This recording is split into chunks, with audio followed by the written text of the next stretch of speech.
what we were struggling with was trying to figure out how to concisely tell the story in a more succinct way to the audience. And I think that's why we initially reached out and why I got in touch with you. You were writing all the copy yourself, trying to kind of tell your own story. What was that like for you? So double-edged sword on doing it all the copy on our own. It was almost like we were looking for words that would better communicate what we were trying to say.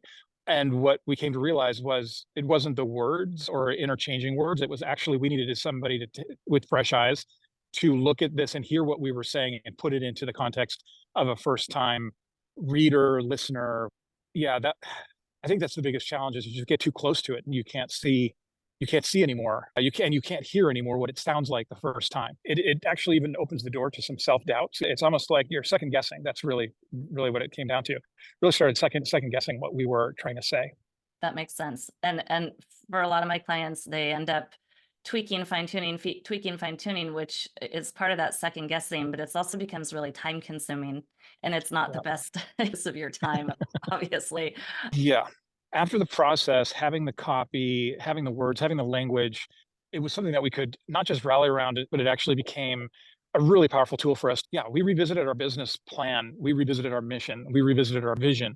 So we revisited these key pieces, and that language actually ended up replacing a fair amount of, if not influencing it significantly. So it was almost like closing a chapter on what seemed to be a chapter that wouldn't end. So it's sort of like it felt like writer's block to a certain degree. Yeah.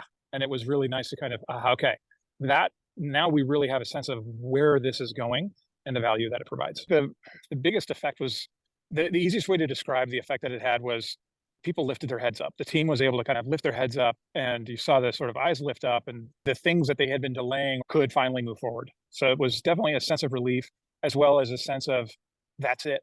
That's it right there. So it was incredibly powerful for the team. It made me feel like we made the right decision to seek counsel from someone that knew how to do this with a perspective that we simply couldn't have because of how close we were to the work. So yeah, it felt like the foot came off the brakes and we were able to get back into acceleration. I think for me personally, it was excitement about the initial idea again. Sometimes that excitement starts to wane after you've been in that water long enough. So it was reinvigorating, I think would be the right word. It was very reinvigorating. I think my favorite part of the process was seeing the results. I think that was probably the most exciting part was I was really looking to find what I was going to disagree with. And it was incredibly challenging to find anything that I disagreed with. My favorite part of the process was collaborating with you on the work that you delivered and the surprises that it held for me with the content that you created and how significant the change was. If I had a friend who was on the fence about working with you, my initial reaction would be, if you've been stuck this long, really what do you have to lose and what do you have to gain if you were to be able to make progress?